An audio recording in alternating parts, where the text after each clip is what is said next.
Hey guys, what's going on? It's Yoda Joe 93. So we are going to be talking about Fast and the Furious 10, aka Fast X. And before we get into the review, we're gonna unbox these cool little Fast X cards and see what they're giving out in IMAX for us. So we're gonna open the plastic, and so some packs have different stuff. So let's look at this, huh?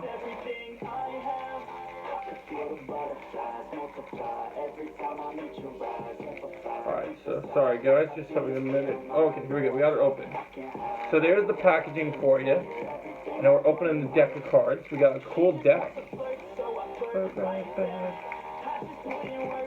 Alright, so let's open these. So these look nice and shiny.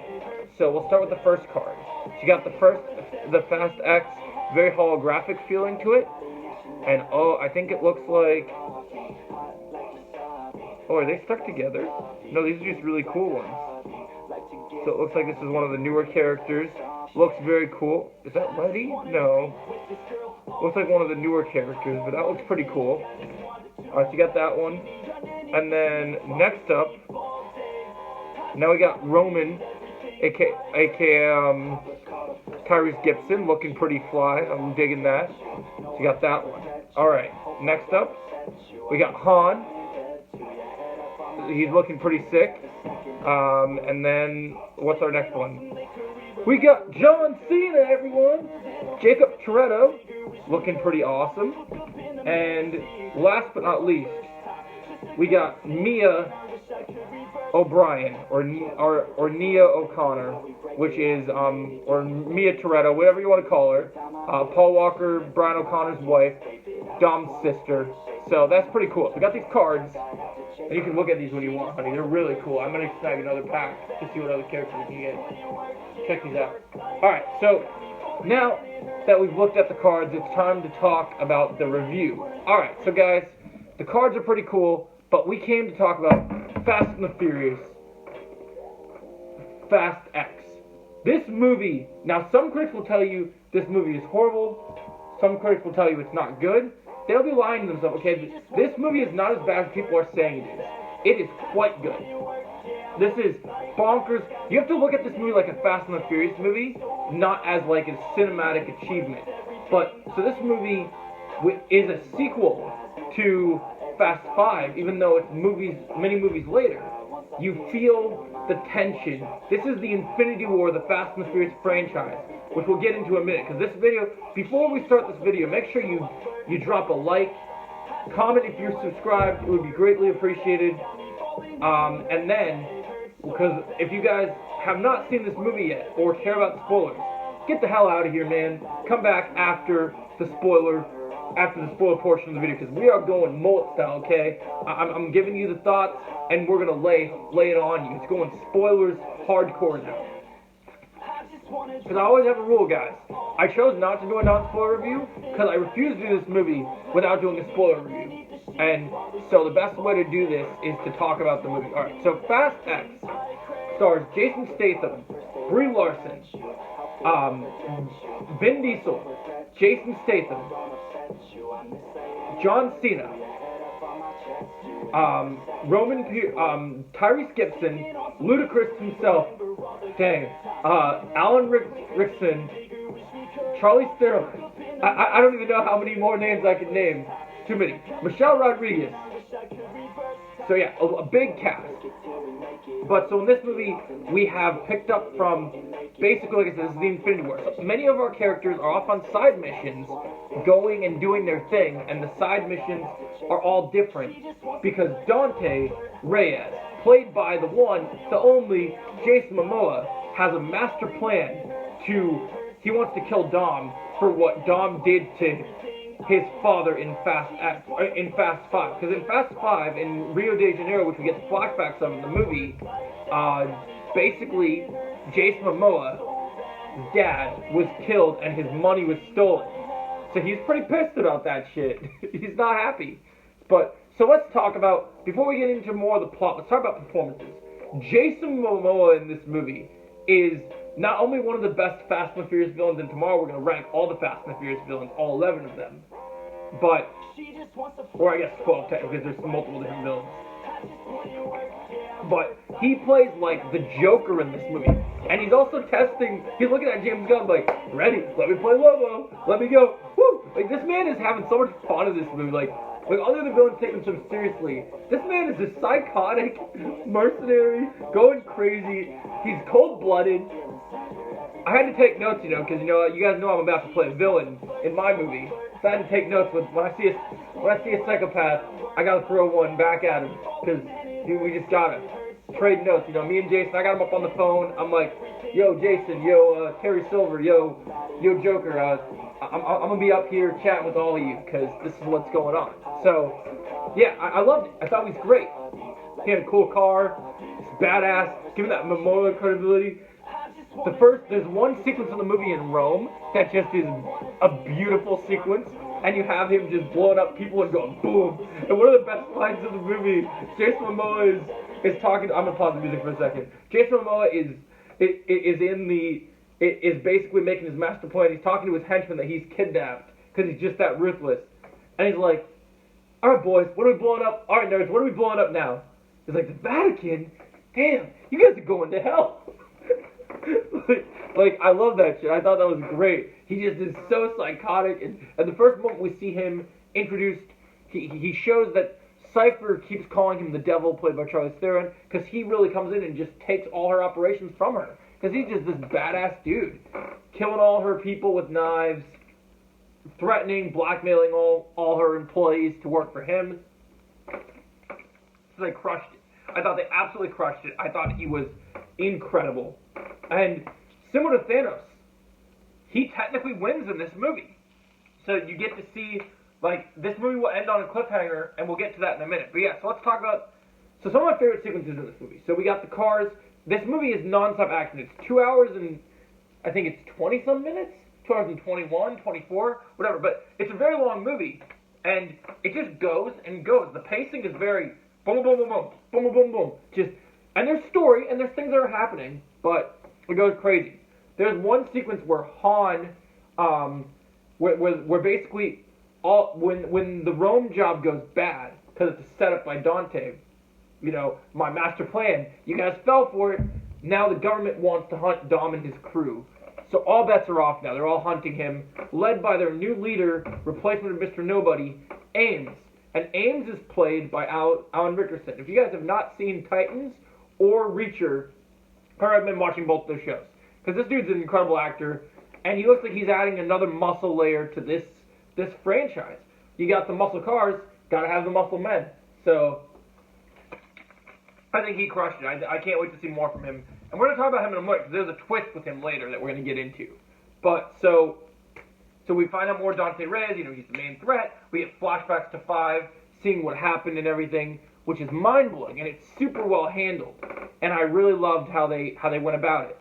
So that was great. And then one of the best things, if you guys don't know, ever since Paul Walker passed away tragically, RIP, my favorite characters in the Fast and Furious franchise, which will also do that tomorrow. Tomorrow we'll do a top 5 Fast and Furious characters tomorrow, as well as the villains. So we'll do those tomorrow. But so my favorite character in this franchise since we lost Paul Walker is, I love Deckard Shaw. I love my boy Jason Statham, the martial arts master, the man that just has the coolest cars, and he's awesome. So he gets a cameo in this movie. But his cameo is probably the best scene in the entire movie. You get to see Han and him. He shows up, he's throwing punches at him, doing spinning kicks, and then they come together and they fight Ames' men that are hunting Dom and his crew. Of course, you got the fast cars in this movie. A little bit of cool cameos in this movie.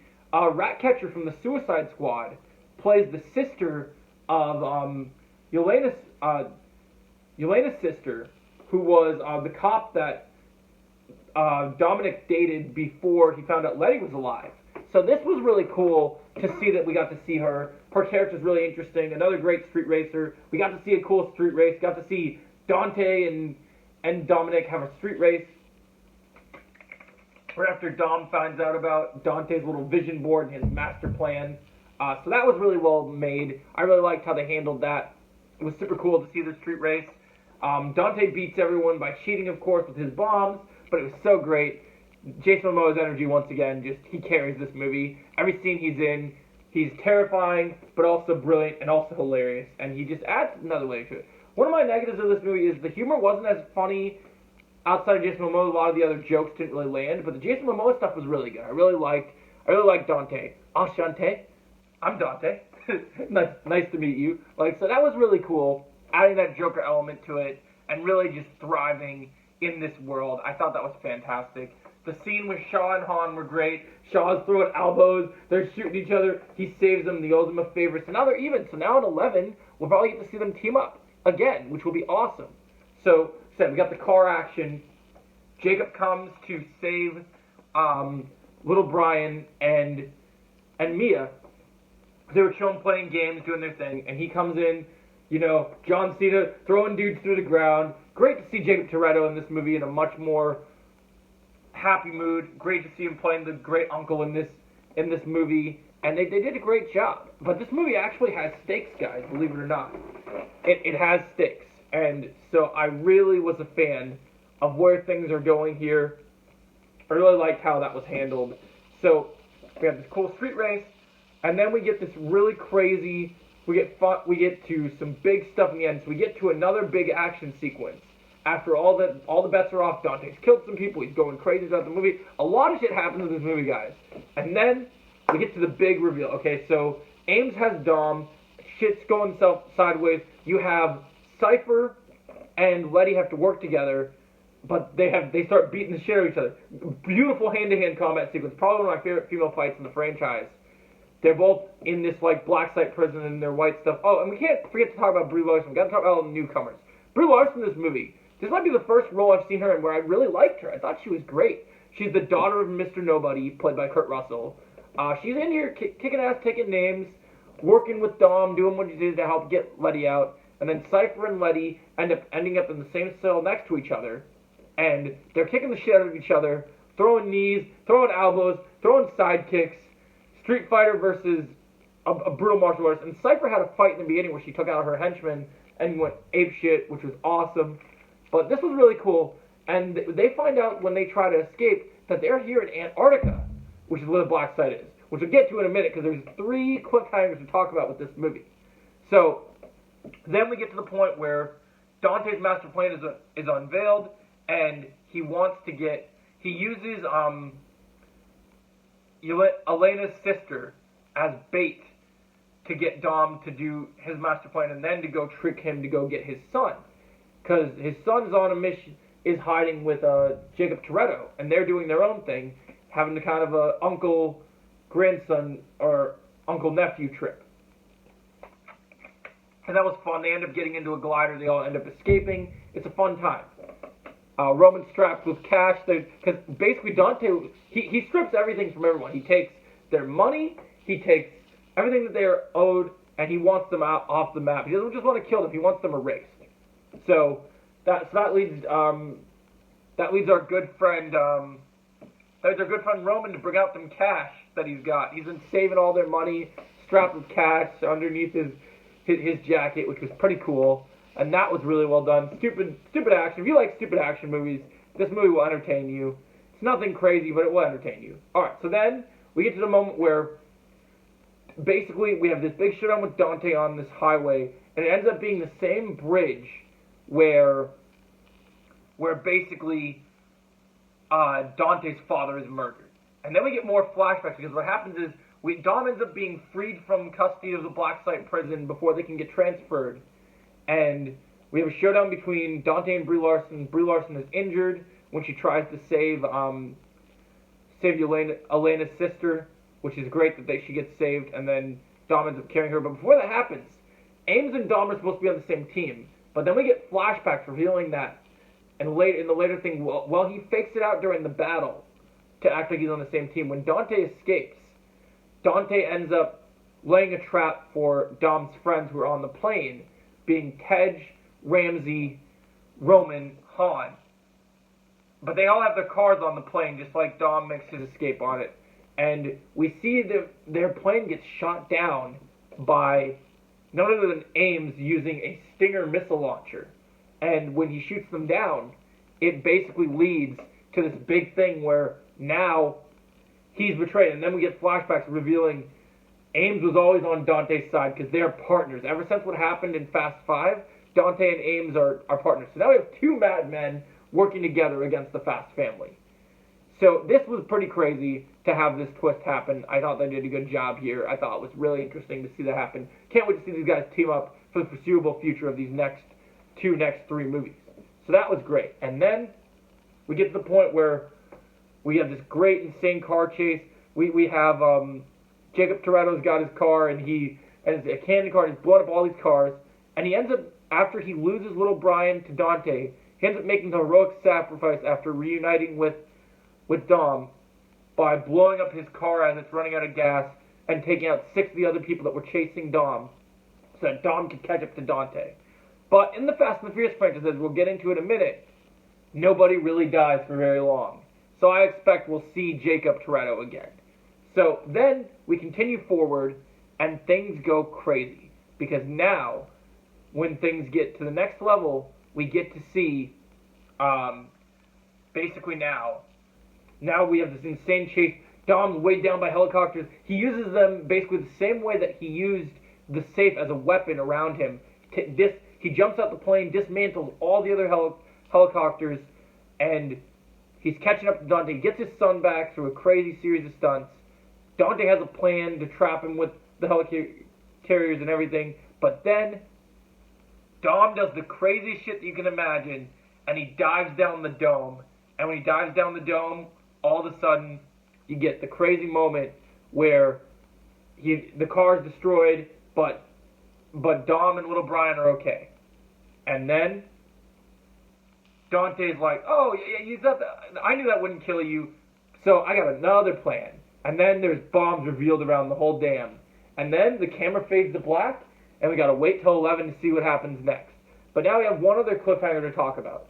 Then we hear earlier in the movie that a submarine from Fate of the Furious was stolen by these people involving the Fast and the Furious film, but we have no idea who did it. And then, sure enough, as Cypher and Letty are outside in Antarctica in like winter jackets to stay warm, they're saved by none other than Giselle, played by Gal Gadot, who all of a sudden, similar to Han in Fast 9, in Fast 9, is actually alive. So Giselle's alive, Han's alive, Jacob will be fine. So that's the only problem I have with this Fast and the Furious franchise right now, is the fact that anybody can just come back from death. And I hope they find a way to make that be selective. They do need to have some stakes. But overall, guys, before we talk about the big end credit scene, we're going to talk about the end credit scene and what it means, and then I'm going to give my score on the movie and my thoughts, and then also stay tuned for my ranking for all 11 Fast and the Furious movies tomorrow. But now, let's get into the next part. So then, just as everything fades to, we get some good credit music. The score for this movie, very good. I love how it's handled. This new director, Lewis, he actually directed Incredible Hulk and a few other films, and he did a pretty good job introducing this movie, because this movie is the first Fast and Furious movie. When it ended, I was like, normally it ends very happy, and you're like, oh, I'm excited to see what the next movie is. We'll see what the next story is, and they have to make up the next story. This movie ends on a massive cliffhanger where you're like, shit, I have to wait until 2025 to see what happens? Damn.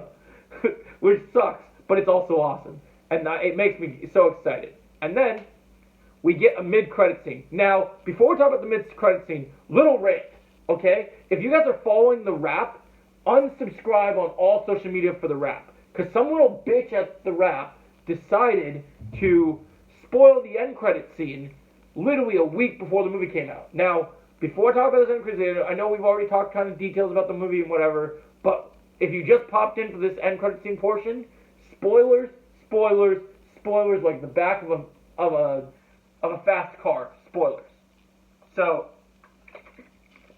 the end credit scene of this movie, we see a group of soldiers investigating a place, and some classical music is played in like a church, and a phone rings, and on the phone it is Dante speaking to someone who is masked, and this person is listening to the conversation, and he says, how's it going, Sheriff?